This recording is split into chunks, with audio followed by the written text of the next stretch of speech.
2 full weeks now into the government shutdown, and there is no end in sight. President Trump met with Democratic leaders at the White House again today, but again, there was little, if any, progress. CBS 2's Jessica Layton here now with the latest. Jessica. Hi, Maurice. Well, the White House called today's talks hopeful, but President Trump is not backing down.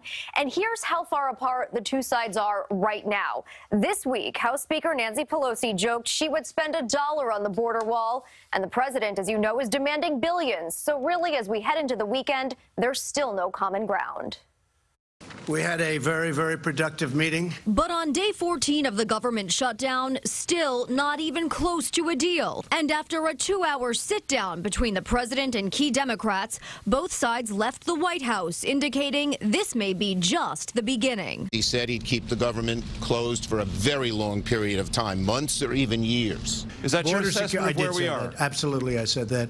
I don't think it will, but I am prepared. The president said he's also prepared to declare a national emergency to divert Pentagon money to the highly debated border wall if the stalemate continues. We can call a national emergency because of the security of our country. Absolutely. No, we can do it. I haven't done it. I may do it.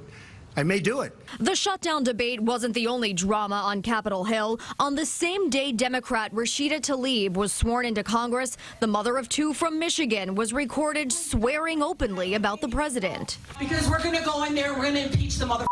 While some argue President Trump is responsible for heightening that rhetoric, others from her own party were quick to condemn the language. I think those kind of comments do not take us in the right direction. And President Trump responded from the Rose Garden. Her comments were disgraceful. I think she dishonored herself, and I think she dishonored her family. And then there's newly elected New York Democrat Alexandria Ocasio-Cortez, who, when asked about her idea to tax the very wealthy up to 70% to fight carbon emissions, admitted in an interview with 60 Minutes she might be a radical. I think that it only has ever been radicals that have changed this country. Abraham Lincoln made the radical decision to sign the Emancipation Proclamation. Franklin Delano Roosevelt made the radical decision to embark on establishing programs like Social Security. That is radical.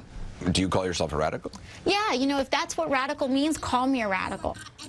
And you can see that full interview this Sunday night on 60 Minutes right here on CBS 2. Now, because of the shutdown and because they're not getting paid right now, we have learned more and more TSA agents have been calling out sick since the holidays.